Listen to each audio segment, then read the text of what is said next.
में आपका स्वागत है।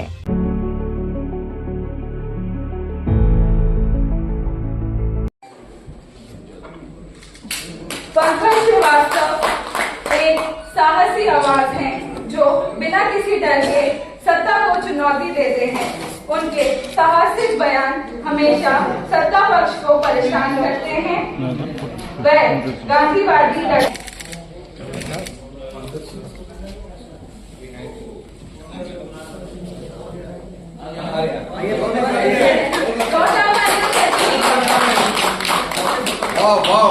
असली पंकज श्रीवास्तव, असली तो यही है। आइए, वेलकम वेलकम।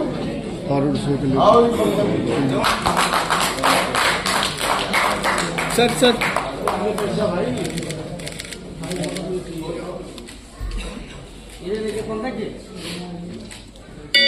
वैशाली ठाकुर हमारी टीम गांधी लौटेंगी की एक सक्रिय सहायक हैं, जिन्होंने बहुत काम किया है। गांधीवादी दर्शन को पुनर्जीवित करने में उनका योगदान अत्यंत अधिक प्रशंसनीय है। जोरदार तालियां।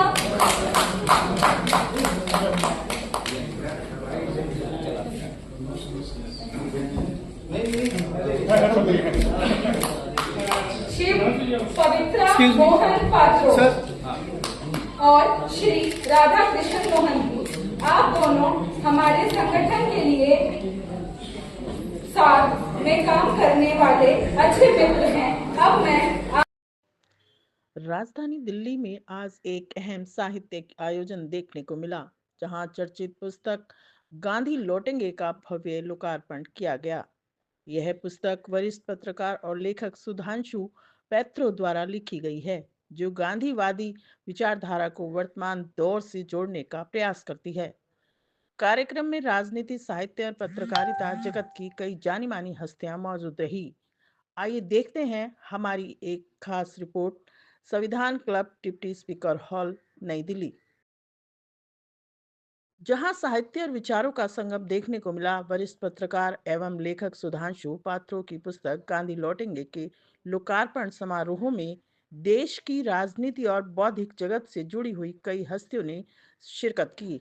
कार्यक्रम में मुख्य अतिथि के रूप में लोकसभा सांसद राजा राम सिंह, दिल्ली प्रदेश कमेटी के अध्यक्ष देवेंद्र यादव, प्रख्यात लेखक एवं प्रशासक डॉक्टर सत्यनारायण साहू, वरिष्ठ पत्रकार अशोक वानखेड़े और नई दिल्ली के उप प्रशासक मोहिंदर मांगला मौजूद रहे।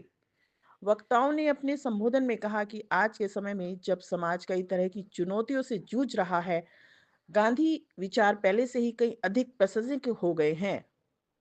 किताब गांधी लौटेंगे अहिंसा, सत्य और सामाजिक जिम्मेदारी जैसे मूल्यों को आधुनिक संदर्भों में प्रस्तुत करते हैं। यह किताब इस सोच से लिखी गई है कि आज के समय में गांधी के विचारों की कितनी जरूरत है।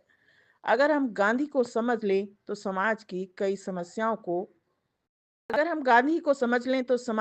समस्याओं का समाधान अपने आप मिल सकता है।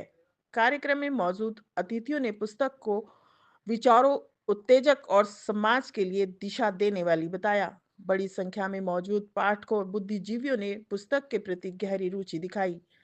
कुल मिलाकर गांधी लौटेंगे केवल एक पुस्तक नहीं, बल्कि आज के दौर में गांधीवादी सोच को नए सिरे से समझने और अपनाने का एक बड़ा प्रयास है।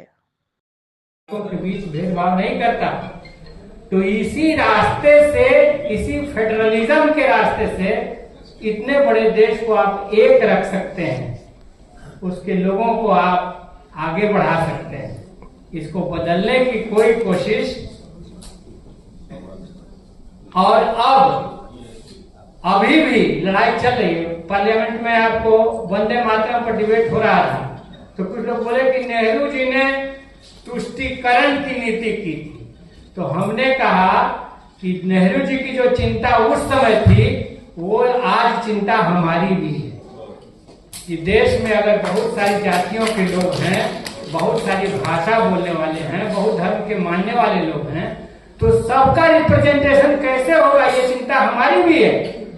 ये केवल नेहरू जी की चिंता नहीं थी।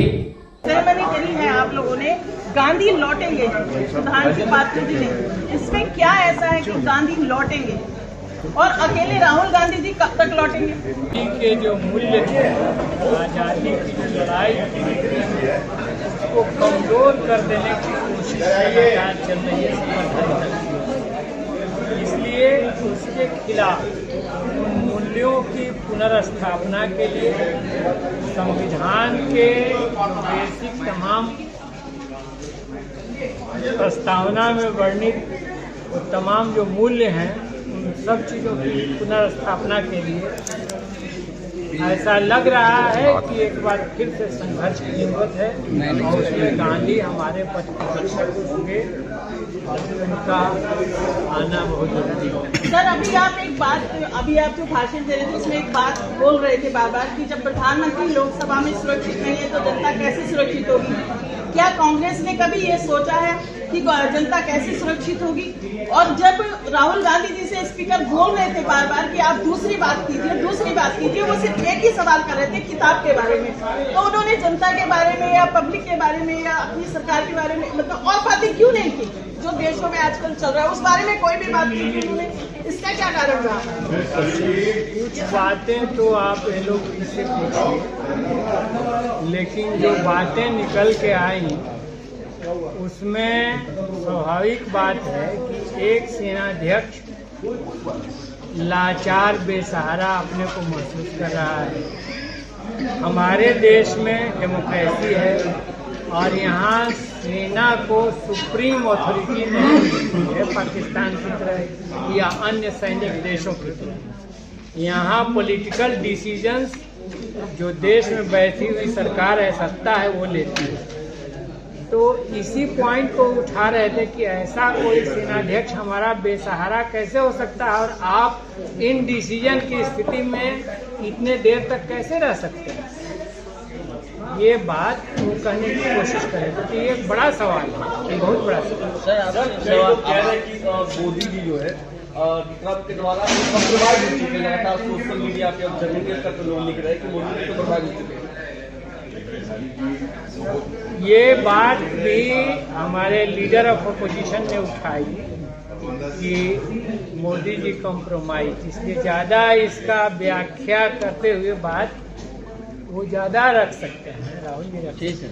गांधी लौटेंगे क्या देखिए, अभी इस हालात में देश का जो हम ये हालात देख रहे हैं कि लोगों को जो अपना जो अधिकार है, मतदान का जो अधिकार है, ये कहीं ना कहीं हनन हो रहा है और इसको लेकर देश के जो बोथ कॉन्स्टिट्यूशनल बॉडी है, एक तो लीडर ऑफ अपोजिशन है और दूसरी तरफ जो इलेक्शन कमीशन ऑफ इंडिया है, ये दोनों एक कॉन्स्टिट्यूशनल बॉडी है। अगर दो कॉन्स्टिट्यूशनल बॉडी के बीच में अगर कोई मतलब अपना मतलब वो टकराव